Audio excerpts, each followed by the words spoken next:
Bismillahirrahmanirrahim. Alhamdulillahirabbil alamin. Wassalatu wassalamu ala sayyidina Muhammadin asyrafil mursalin wa ala alihi wa sahbihi ajma'in. Subhanaka la ilma lana illa ma 'allamtana innaka antal alimul hakim. Qala rabbi shrah li sadri wa yassir li amri wa hlul 'uqdatam min lisani yafqahu qawli. Nawaitu ta'alluma wa ta'lima li fadada wal istifada wa tadhakkur wa tadhkira wa naf'a wal intifa' wal hazara tamassuka bi kitabillah wa sunnati rasulih. والدعاء إلى الهدى والدلالة على الخير ابتغاء مرضاته وقربه وثوابه سبحانه وتعالى. قال المصنف رحمه الله تعالى ونفعنا به وبعلومه وأمدنا بأسراره وأنواره ونفحاته في الدين والدنيا والآخرة. Akan kita lanjutkan membaca kitab Syarah Nasaihul Ibad yang dikarang oleh Syekh Nawawi bin Umar dari Banten, Jawa Barat. Kita masih berada di bab yang ke-10 dan sekarang kita memasuki maqalah yang ke-8. Wal maqalatu tsaminatu, maqalah yang ke-8. Qila ra'a Yahya bin Mu'ad Ar-Razi rahimahullahu faqihan. Karena suatu ketika seorang ulama bernama Yahya bin Mu'ad Ar-Razi, beliau melihat orang yang ahli fikih, orang yang alim di bidang ilmu fikih, alim, orang yang ahli di bidang agama. Pokoknya orang ini menguasai ilmu agama, terutama ilmu fikih. Tapi di satu sisi yang lain, raghiban fid dunya, tapi dia itu orang yang cinta kepada dunia, gila kepada dunia. Memang orang itu macam-macam. Ada orang misalnya ustadz, kiai, tapi di satu sisi yang lain dia gila dunia. Yang dikejar itu adalah dunia. Pernah juga diceritakan bahwa dijelaskan dalam satu keterangan, kadang orang alim itu salah niat.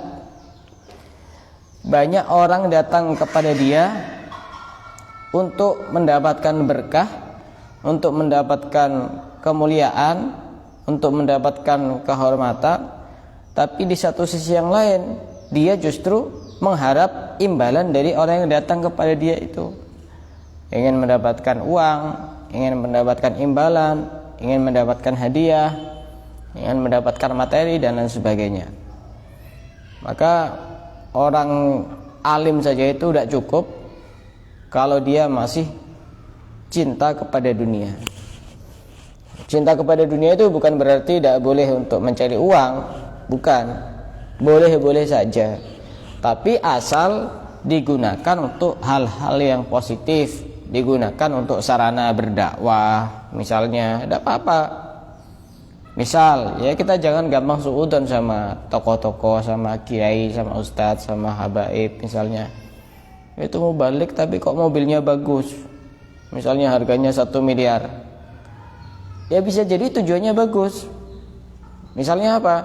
Mungkin nanti kalau di rumah itu sudah ada sempat istirahat, jadi istirahatnya itu ya di mobil itu. Nah mobilnya kalau kondisinya tidak enak, tidak bisa tidur nyenyak. Padahal orang itu dibutuhkan banyak orang, jadi butuh istirahat yang cukup, misalnya begitu. Tidak semuanya. Satu contoh juga misalnya Syekh Abdul Qadir Jailani itu bukan berarti orang tidak boleh kaya. Syekh Abdul Qadir Jailani itu orang yang paling kaya pada masanya, padahal beliau adalah seorang wali, Sultanul Aulia, pemimpin para wali. Bukan berarti tidak boleh kaya, boleh-boleh saja. Cinta kepada dunia itu hubungannya adalah hati, bukan masalah yang dimiliki apa. Tidak ada hubungannya sama itu. Kadang ada orang itu uangnya banyak tapi dibagi-bagi sama orang. Itu berarti orang hatinya tidak bergantung kepada dunia. Tapi kalau orang itu sudah gila dunia, maka sesuai dengan apa yang disabdakan oleh Rasulullah, hubbud dunya ra'su kulli khati'atin. Cinta kepada dunia itu adalah kunci dari segala macam kesalahan. Rata-rata kasus kriminal itu rata-rata bermula dari cinta kepada dunia. orang bunuh, kira-kira kenapa? Dendam, ya mungkin rebutan harta. Bisa jadi karena pengen ngerampok, bisa, atau karena dia rebutan pasangan, itu juga bagian dari dunia. Atau rebutan jabatan, saling membunuh, baik membunuh secara langsung atau lewat jarak jauh, semuanya itu karena dunia. Orang pengen senang-senang, akhirnya mengkonsumsi narkoba, itu juga bagian dari dunia. Nah, kalau urusan dunia itu kadang-kadang saudara jadi musuh, gara-gara orang tuanya meninggal, akhirnya harta warisan jadi rebutan. Ya, kasihan itu nanti orang yang mati itu. Nah, Yahya bin Mu'ad ar-Razi ini pernah melihat ada orang yang alim fikih, orang yang menguasai ilmu di bidang fikih, tapi di sisi yang lain dia cinta kepada dunia, gila kepada dunia. Maka kemudian Imam Yahya bin Mu'ad ar-Razi ini berkata, faqala ya sahibal ilmi wa sunnah, wahai orang yang punya ilmu dan paham tentang sunnah, hadis Nabi dan lain sebagainya, qusurukum qaisariyah, rumah kalian itu seperti rumah-rumah kaisar. Kaisar itu raja-raja Romawi. Ada orang alim tapi rumahnya kayak istana gitu. Alimnya di mana gitu. Tapi memang benar-benar dia itu cinta dunia, bukan ada tujuan yang lain. Kadang ada orang itu juga, jadi kita tidak bisa memvonis secara langsung. Kadang ada orang itu rumahnya bagus, tapi ada sebagian ruangan itu memang dipersiapkan dengan fasilitas yang lengkap untuk menghormat tamu. Jadi tamunya biar merasa nyaman, betah, enak. Itu juga bukan berarti dia cinta kepada dunia, karena digunakan untuk hal-hal yang manfaat. Jadi semua itu tergantung niat dan tujuannya. Ini orang alim fikih ini, rumahnya seperti istana raja-raja Romawi. Ya mungkin ini sebuah gambaran bahwa rumah-rumah mereka itu terlalu amat mewah dan bagus itu. Saya pernah dengar ceramah itu. Sebenarnya orang punya rumah bagus itu ya apa ya enaknya itu. Saya pernah dengar ceramah itu. Masa iya tiap hari dilihat terus dari luar, oh rumah saya bagus begitu. Kan tidak mungkin. Kalau dia sudah di rumah, ya sudah dia tidak tahu rumahnya bagus atau tidak itu. Karena sebenarnya rumah orang itu semuanya nantinya bakal sama. Berapa meter kali berapa meter itu cuma. Bajunya juga sama gitu. Kita itu harus banyak bersyukur itu. Alhamdulillah sudah punya rumah. Coba saudara-saudara kita itu ada yang rumahnya di kolong jembatan, ada yang tidak punya rumah karena dia hidup gelandangan. Sekitar 3 hari yang lalu kalau tidak salah saya lihat ada video lewat di beranda YouTube atau Facebook kalau tidak salah, di Jakarta itu ada orang itu yang rumahnya di kolong jembatan. Ternyata banyak di situ rumahnya di kolong jembatan, saking padatnya, saking penuhnya penduduk di Jakarta. Sampai di kolong jembatan sudah ada beberapa kakak gitu. Alhamdulillah kita itu rumahnya masih bisa bernafas, masih bisa kerasa luas, lebar gitu. Alhamdulillah. Kita harus banyak bersyukur gitu. Alhamdulillah. Enggak usah ngelihat kepada orang yang rumahnya lebih bagus, karena memang teorinya begitu. Teori bersyukur itu kalau dalam hal urusan dunia ngelihat kepada orang yang ada di bawahnya, jangan ngelihat kepada orang yang ada di atasnya. Yang punya sepeda jangan ngelihat yang punya mobil. Akhirnya hatinya tidak syukur, ya Allah kapan saya punya mobil. Yang punya mobil jangan melihat kepada yang punya mobil yang jauh lebih bagus. Ya Allah kapan saya punya mobil itu. Ini tidak syukur sama pemberian Allah. Hanya hidupnya itu tersiksa karena hatinya itu dipenuhi dengan rasa ketidaksyukuran kepada Allah. Padahal kunci hidup bahagia itu adalah ridho terhadap apapun yang sudah menjadi ketentuan dari Allah. Itu kunci paling simpel hidup bahagia. Nah, ini orang alim fikih tapi rumahnya seperti istana raja-raja Romawi. Wa buyutukum kisrawiyah, rumah-rumah kalian itu seperti rumahnya raja-raja Persia. Ini hanya gambaran saja betapa tempat tinggalnya, istananya itu serba megah, serba mewah. Wa masakinukum qaruniyah, tempat tinggal kalian itu seperti tempat tinggal Qarun. Tahu Qarun? Qarun itu dalam sejarah termasuk orang yang sangat kaya. Digambarkan kekayaannya Qarun itu, karena dulu masih belum ada ATM ya. Itu Qarun itu punya satu gudang khusus tempat penyimpanan uang, yang kuncinya itu, kunci gudangnya itu tidak bisa dibawa satu orang, tapi harus dipikul 40 orang. Itu untuk menggambarkan dulu ya. Kalau sekarang kan enggak usah pakai begitu-begituan, kadang cuma pakai tombol aja. Dulu itu kuncinya saja harus dibawa 40 orang. Saking besarnya gudangnya. Kan bisa dibayangkan, kuncinya saja harus dibawa 40 orang, gudangnya itu seberapa besarnya, untuk menggambarkan kekayaan Qarun itu. Tapi karena Qarun ini orang yang tidak bersyukur kepada Allah, orang yang kufur kepada Allah, akhirnya dimusnahkan, dihentakkan dari atas, sehingga hartanya itu menyebar kemana-mana. Sehingga kalau ada orang misalnya di sawah lagi mencangkul, tiba-tiba nemu emas, itu disebut harta karun. Padahal ya belum tentu juga, ya karena sejarah.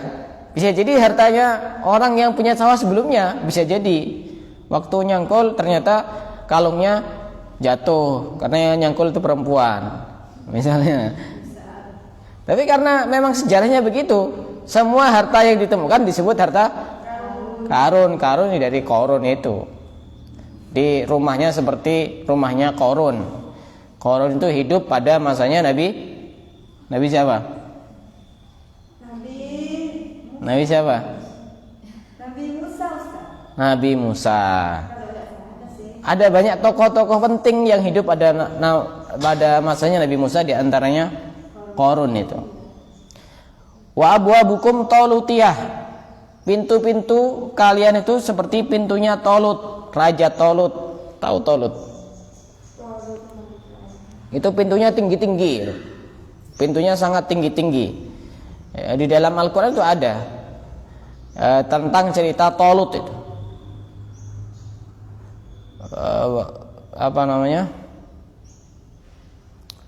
Talut itu seorang raja yang ahli perang. Kemudian ada seorang musuh yang bernama Jalut. Di dalam Al-Quran surat apa itu lupa.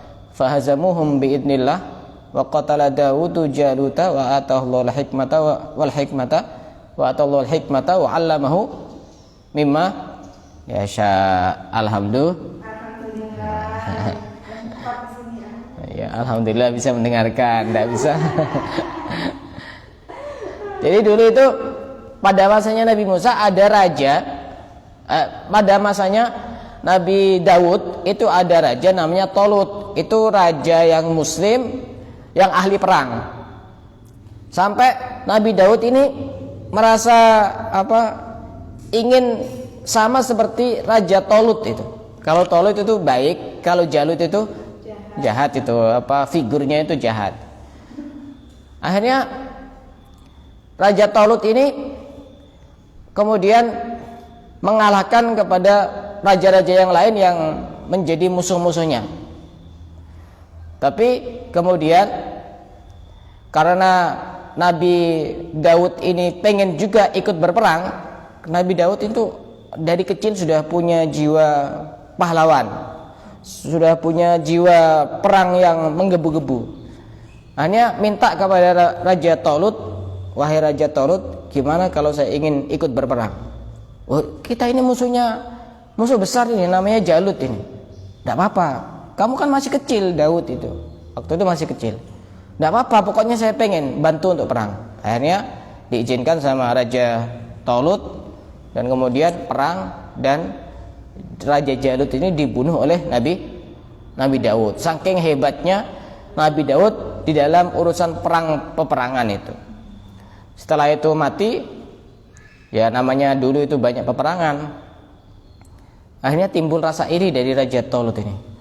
Wah, ini ternyata lebih hebat daripada saya. Ini kalah saing ini nanti saya ini. Waktu itu ketika sudah bisa mengalahkan Raja Jalut itu, Raja Talut ini punya putri, kemudian dinikahkan sama Nabi Daud. Saking jatuh cintanya, betapa ini adalah orang yang pemberani. Jadi putrinya dikasihkan kepada Nabi Daud. Tapi lama kelamaan, wah ini masa iya saya kalah sama menantu saya ini, kok dia lebih hebat. Akhirnya punya niat yang tidak baik, punya sifat iri. Ya, memang begitu. Orang itu kalau punya kelebihan itu banyak yang iri gitu. Tapi harus bersyukur, karena kalau ada orang yang diiri itu tanda bahwa dia berhasil. Kalau ada orang tidak diiri, tidak ada apa-apanya orang itu. Makanya harus bersyukur gitu, diiri itu. Makanya dikatakan oleh Syekh Mutawalli Asy-Sya'rawi, kalau orang itu tidak ada yang diiri, tanda itu orang gagal. Sama seperti pohon. Pohon itu yang dilempari hanya pohon yang berbuah. Ada pohon yang tidak berbuah dilempari. Yang dilempari apanya? Nah, orang itu yang berbuah saja yang dilempari orang. Omongkan sini, omongkan sana, fulan ini ngomongkan, fulan itu ngomongkan. Ya karena ada buahnya. Itu tanda bahwa orang berhasil. Mestinya harus alhamdulillah. Kita dengar, oh kamu katanya itu begini-begini, oh kamu katanya itu begini-begini. Biarkan aja. Berarti orang yang ngomongkan di belakang itu pertanda bahwa kita sudah di depan. Itu tidak usah repot-repot. Biarkan dia sampai capek, sampai busa-busa. Kalau dia ngomong, kita dapat pahala. Orang digibah itu kan dapat pahala. Makanya kata sebagian ulama itu, ketika ada orang itu digibah sama orang itu, ada sebagian ulama yang mengatakan selamat datang pahala yang tanpa aku harus mencarinya. Tidak usah sibuk-sibuk. Tidak usah sholat jamaah, ya tetap sholat jamaah. Tidak usah baca Quran. Tidak usah repot-repot itu loh. Transferan datang gitu. Alhamdulillah itu orang diri. Dan memang kadang orang itu terkenal karena banyak yang iri. Disebutkan, ini orang penasaran gitu. Karena disebutkan terus. Nah akhirnya ini singkat cerita, Talut ini punya mertuanya sendiri pengen membunuh menantunya karena lebih hebat. Hanya punya siasat, punya niat jahat untuk membunuh Nabi Daud.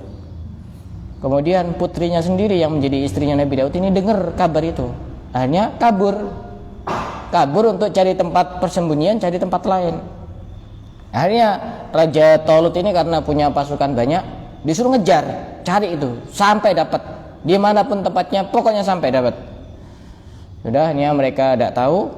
Akhirnya di satu saat, satu hari, Raja Talut ini kecapean, istirahat, dan setelah terbangun tiba-tiba bajunya sudah robek, dan setelah matanya dibuka ternyata ada Nabi Daud berdiri di situ. Kata Nabi Daud, ini saya sebenarnya bisa bunuh kamu, tapi saya tidak mau. Nah semenjak saat itu Raja Talut ini sudah kembali lagi seperti semula dan kemudian menutup usia dalam keadaan tidak memusuhi kepada Nabi Daud. Ya kadang-kadang begitu. Nah itu terjadi begitu. Padahal antara mertua dengan menantu. Contoh yang lain, Nabi Yusuf dengan saudara-saudaranya itu juga ada yang iri. Jadi sifat iri itu bisa menjangkit kepada siapapun tanpa pandang bulu. Tidak nabi, tidak siapa. Itu semuanya bisa terjangkit sifat iri. Makanya orang itu tidak akan bisa lepas dari 3 hal ini. Semua orang, di antaranya iri, kemudian tiaroh itu contohnya begini. Misalnya tiba-tiba ada gelas jatuh yang ditaruh di rak itu, jatuh, pecah. Wah ini pertanda apa ya? Kadang-kadang begitu. Orang tidak bisa lepas dari semacam itu.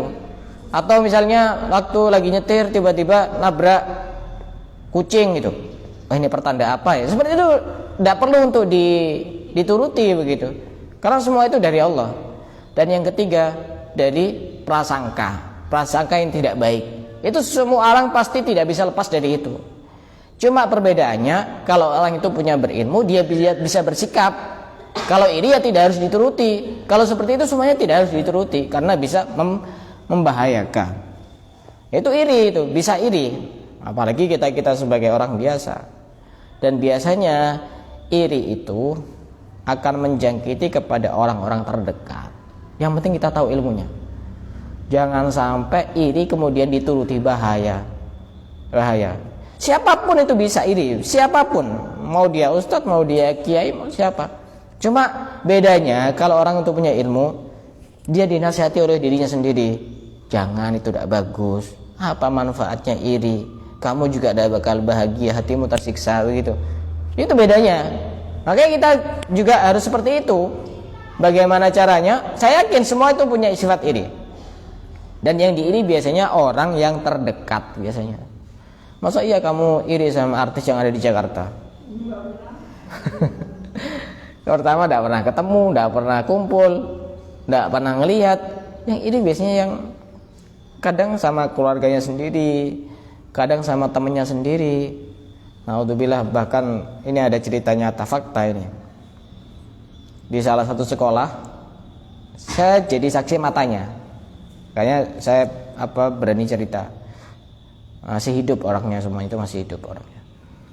Jadi dulu itu ada murid di salah satu sekolah, dia itu sering juara satu, sering ranking satu. Akhirnya ada murid yang lain, murid yang lain yang juga teman akrabnya ranking satu ini iri. Akhirnya bilang kepada orang tuanya, gimana caranya saya biar ranking satu. Kebetulan orang tuanya itu kerja di Bali.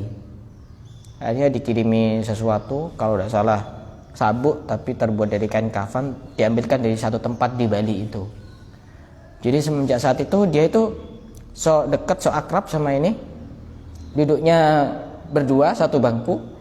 Tapi ini yang dulunya ranking satu ini tiba-tiba ketika ngelihat papan tulis tiba-tiba gelap kesurupan. Ngelihat LKS tiba-tiba tidak kebaca, tidak jelas, tiba-tiba kesurupan. Itu setiap hari begitu. Ternyata setelah lakukan investigasi, itu ternyata sumbernya dari situ. Ini sekelas ranking satu saja itu iri. Padahal setingkat anak SMP itu bisa begitu. Orang tuanya juga ikut campur. Makanya itu iri itu hal yang berbahaya. Sampai di dalam surat Al-Falaq itu dikatakan bahwa kita harus berlindung kepada Allah dari keburukan, wa min syarri hasidin idza hasad. Bahaya soalnya. Orang iri itu bisa melakukan segala cara, bahkan bisa menghalalkan segala cara. Dan waktu itu karena saya yang nangani ya. Jadi ketika dia kesurupan, dia itu pura-pura pokoknya dampingi. Padahal kalau justru dekat sama dia itu karena ada anunya itu, tambah lebih parah, tidak sembuh-sembuh. Itu bisa begitu. Nah ini Talut ini juga pernah iri kepada Nabi Daud, tapi kemudian dia menyerah karena kalah dengan Nabi Daud, dan Nabi Daud tidak sampai membunuh kepada Raja Talut ini.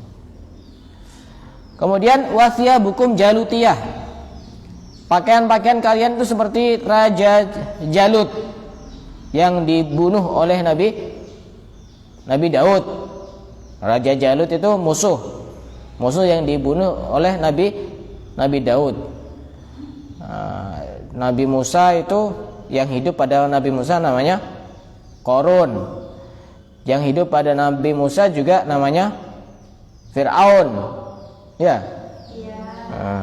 Kalau yang hidup pada masanya Nabi Daud itu namanya Jalut sama Talut. Itu ada di dalam Al-Qur'an. Di antaranya yang tadi ayatnya fahazamuhum bi'idznillah wa qatala Dawudu Jaluta wa atahu Allahu mulka wal hikmata wa 'allamahu mimma yasha. Kalau tidak salah di surat apa Al-Baqarah apa lupa saya. Kemudian wa madzahibukum syaitaniyah, madhab kalian, cara beragama kalian seperti setan, kata Imam Yahya bin Mu'ad Ar-Razi. Memang dia alim, tapi kok cara menghukuminya misalnya sama seperti caranya setan. Misalnya ini gimana kalau ada orang begini, oh itu tidak apa-apa, oh itu boleh, tapi caranya tidak seperti dengan aturan-aturan di dalam agama. Berarti itu cara-cara setan. Setan itu sesuatu yang menyesatkan. Kalau ada yang menyesatkan itu namanya setan. Wadhiya'ukum marwaniyah. Aset-aset kalian itu seperti aset-aset yang dimiliki oleh Raja Marwan bin Hakam. Artinya banyak dan memiliki nilai yang cukup besar. Ini hanya menggambarkan bahwa ini ada orang alim fikih tapi dia gila kepada dunia. Semuanya serba materi, serba duniawi. Wa wilayatukum, kekuasaan kalian, negara-negara kalian, Fir'auniyah, sama seperti kekuasaan Raja Fir'aun. Fir'aun itu bukan nama orang. Ya, betul. Nama apa? Nama raja-raja yang menguasai waktu itu di Mesir. Fir'aun itu dari bahasa Arab Far'aun, lari dari pertolongan Allah. Tapi nama aslinya bukan Fir'aun, itu hanya sekedar julukan. Apa rahasianya Nabi Musa itu bisa mengalahkan Raja Fir'aun? Apa rahasianya? Waktu itu kan Nabi Musa dikejar sama Fir'aun dan bala tentaranya sampai ke satu tempat namanya laut. Nabi Musa bingung. Kemudian diabadikan di dalam Al-Quran, Inna ma'iya rabbi sayahdin. Sesungguhnya bersamaku ada Allah yang akan memberikan petunjuk. Nah, semakin orang itu merasa tidak apa-apa yang dimiliki hanya Allah, maka di situ dia akan semakin mendapatkan kekuatan yang sangat besar karena hatinya bersambung dengan Allah. Sehingga kemudian Allah mengilhamkan, memberikan petunjuk kepada Nabi Musa, coba kamu pukulkan tongkat kamu ke situ. Sudah, akhirnya lautan terbelah menjadi dua. Ini namanya mukjizat. Kalau secara akal kan tidak mungkin lautan bisa terbelah menjadi dua, kemudian di tengah-tengahnya itu bisa dibuat jalan. Kan tidak mungkin kan? Karena teori air itu ya langsung menyatu terus. Sudah dibelah sama Nabi Musa, dia lewat. Setelah dia nyampe ujung, Nabi Musa dan pasukan-pasukannya kemudian dipukulkan lagi ke laut itu, kemudian mereka semuanya tenggelam. Dan banyak darah-darah yang menyebar di laut itu, sehingga itu disebut laut merah. Bukan karena warnanya merah, tapi karena dulu banyak darah-darah dari Raja Fir'aun dan bala tentaranya yang menyebar luas ke situ. Sampai sekarang tetap disebut laut merah, walaupun warnanya tidak merah gitu. Jadi ini rumusnya Nabi Musa ini perlu untuk kita pegang. Waktu itu ketika Nabi Musa merasa tidak punya apa-apa, tidak punya kekuatan apa-apa, dia mengandalkan Allah. Inna ma'iya rabbi sayahdin. Sesungguhnya bersamaku ada Tuhanku, ada Allah yang akan memberikan petunjuk. Sehingga Nabi Musa ditolong oleh Allah Subhanahu wa taala. Wa qudzatukum ajliyah. Kodi-kodi kalian, hakim-hakim kalian, artinya yang membantu menjalankan hukum-hukum itu, ashab ajiliyah, yaitu orang yang terlalu gegabah menetapkan hukum. Kodi sekarang itu hakim, kalau di Indonesia itu namanya hakim. Pengadilan yang biasanya memutuskan orang-orang yang punya kasus-kasus itu, hakim namanya. Itu hakim-hakim kalian itu orang yang gegabah, suka tergesa-gesa, terburu-buru memutuskan hukum. Ashabu rashwah, orang-orang yang bisa disuap, disogok. Ghasyasah, yang suka berkhianat, suka tidak jujur kepada hukum. Wa immatukum jahiliyah, Dan pemimpin-pemimpin kalian sama seperti orang-orang jahiliyah. Fa'inal Muhammadiyah.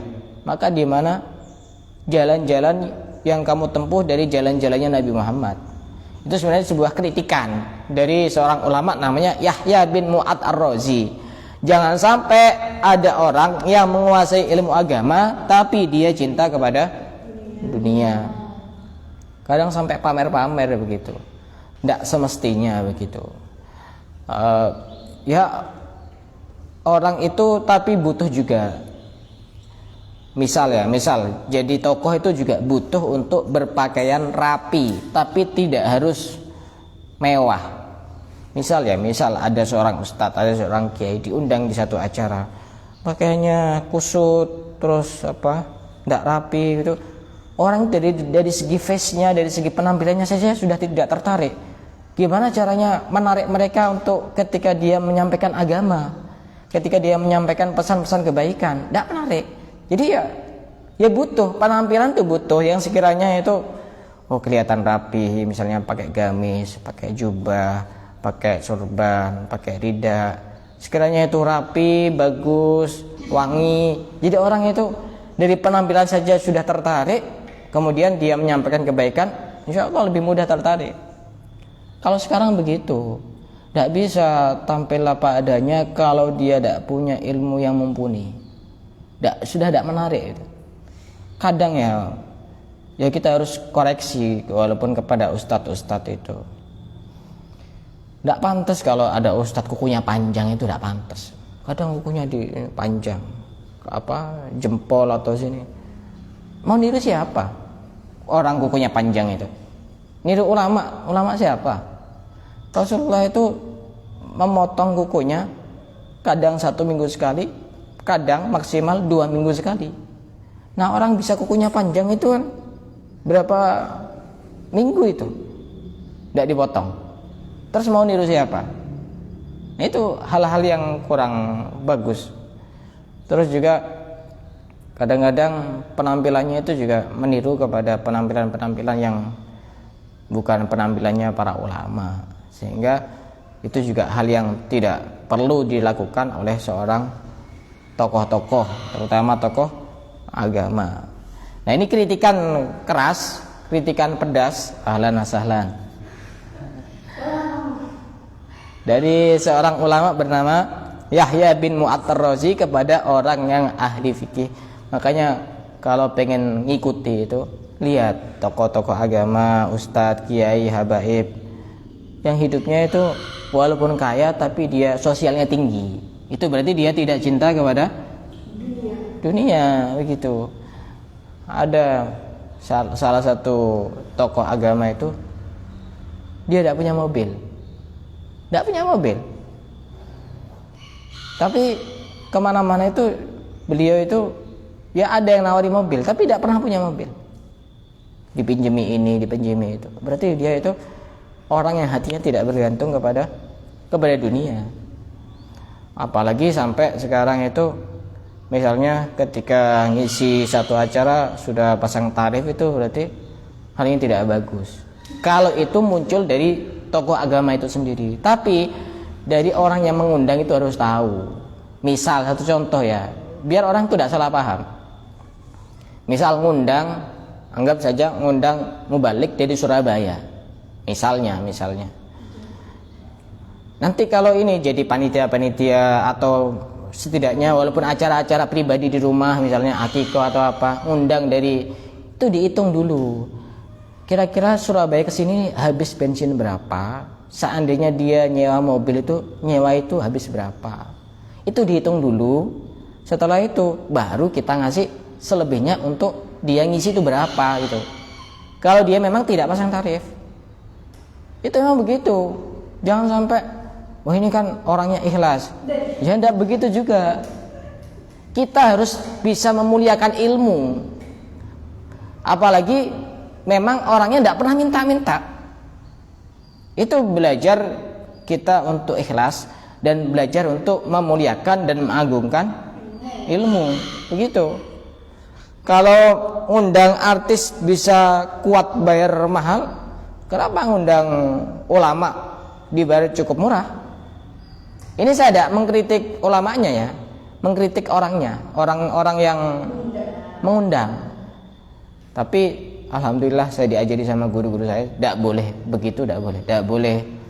Saya tidak pernah satu kali pun menjawab ketika misalkan ngisi di satu acara tertentu, ini nanti berapa? Saya tidak pernah menjawab, satu kali pun tidak pernah.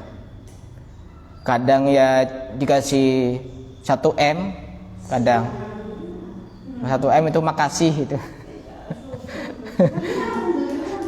Kadang apa? Cuma dikasih 2M, makasih Mas. Ya. Tapi itu semuanya ya perjuangan kalau begitu. Kalau tidak begitu kita tidak tahu betapa sulitnya perjuangan. Alhamdulillah kita itu masih enak sekarang berjuang itu. Makanya Habib Umar itu pernah nangis waktu itu ketika beliau berdakwah, disambut ketika datang kan Thala al-Badru, ada hadra, ada macam-macam. Ketika sudah selesai ada makanan, prasmanan, jamuan macam-macam gitu. Dulu Rasulullah itu dakwah disambut dengan lemparan batu, lemparan kotoran, dihina, dicela. Orang sekarang alhamdulillah pulang masih dapat berkat, pulang masih dapat amplop yang ada isinya, bukan cuma amplopnya. Itu begitu hal yang terjadi di dalam kehidupan kita sehari-hari. Intinya hati tidak bergantung kepada dunia. Apalagi jika orang yang hatinya bergantung kepada dunia adalah orang yang mengerti tentang ilmu agama. Itu jauh lebih tidak pantas. Kalau orang umum tiap hari memang kerja, kemudian dia gila kepada dunia, wajar. Tapi kalau ada tokoh agama, orang yang paham ilmu agama, tapi dia itu gila kepada dunia, menghalalkan segala cara, nah itu hal yang tidak baik. Sehingga dikritik oleh Imam Yahya bin Mu'ad Ar-Razi, fa'ainal Muhammadiyah, mana jalan-jalan kamu yang mengikuti jalannya Nabi Muhammad? Kok jalannya ngikuti jalannya Korun, ngikuti jalannya setan, ngikuti jalannya siapa tadi? Fir'aun, ngikuti jalannya siapa tadi? Marwaniyah. Rumah-rumahnya sama seperti rumahnya istana raja-raja terdahulu. Mana fa'inal Muhammadiyah? Mana jalannya Nabi Muhammad? Nah, itu pelajaran penting bagi kita. Walaupun tidak tokoh pun juga tidak semestinya untuk hatinya terlalu gila kepada dunia. Insyaallah pertemuan yang akan datang makalah yang ke-9 kita lanjutkan pada pertemuan yang berikutnya. Wallahu a'lam bishawab.